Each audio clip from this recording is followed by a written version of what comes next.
Whitney Decker, the mother of the three little girls who were unalived by her ex-husband, their father, continues to speak out through her attorney. ABC News shared statements from Ariana Cozart, Whitney's attorney.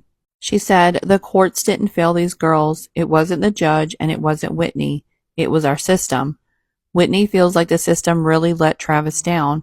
If somebody would have provided Travis with the help that he needed, those girls would be alive." But apparently there were no red flags before the girls disappeared last week.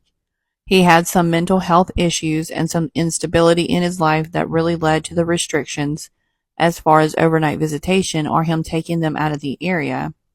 But other than that, he loved those girls very much, and him and Whitney were able to communicate on a regular basis, not just as co-parents, but as friends. Travis and Whitney were married for 10 years. They met online when Travis was stationed at the Joint Army Air Force Base in Washington, and they never spent a day apart after they met. Due to his transfers while in the military, the two lived in Italy for 2 years and Georgia for another 2 years before moving to Wenatchee Valley. Travis Decker's PTSD was something he always carried with him throughout their marriage, but did not begin to spiral until he got out of the active reserves in 2023. Throughout their time together, Travis would scream in the middle of the night, soak the bed, and only get 1 or 2 hours of sleep.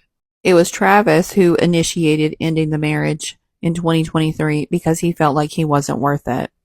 Then in September 2024, Whitney, who had full custody of the children, decided to seek legal counsel and petition the court to put restrictions in place on Travis's parenting due to concerning factors regarding his mental health and stability.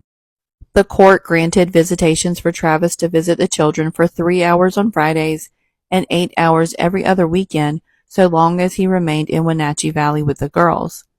Cozart said the parenting agreement was working really well until now. She said, "Something came out of this man and he broke, that's it. When that man picked up those girls, his babies, he did not have a plan to unalive them. There's nothing that indicates that he did." According to Cozart, Travis Decker picked up the girls on May 30th, talked to his ex-wife for about 15 to 20 minutes, and then left.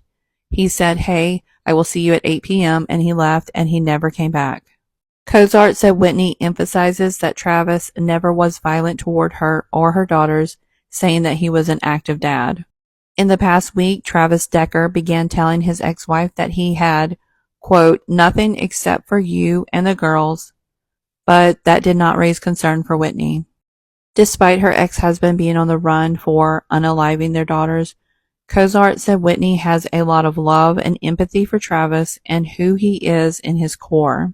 He was a loving man, but something broke, and whatever monster came out of him is something that he was trained to do in the military. Whitney and her attorney are now advocating for change in the mental health resources accessible for veterans and are also working with law enforcement officials to come up with reforms for the Amber Alert system, as one was not issued when the girls originally went missing last week. Her attorney said, "When there is a parent with limited visitation that has this history of mental health issues and is a military veteran with the training necessary to unalive 100 different ways, that Amber Alert should have been issued." Officials say that Travis Decker's father is flying in to speak with detectives. Travis Decker is described as 5 feet 8 inches tall with black hair and brown eyes. He was last seen wearing a light shirt and dark shorts.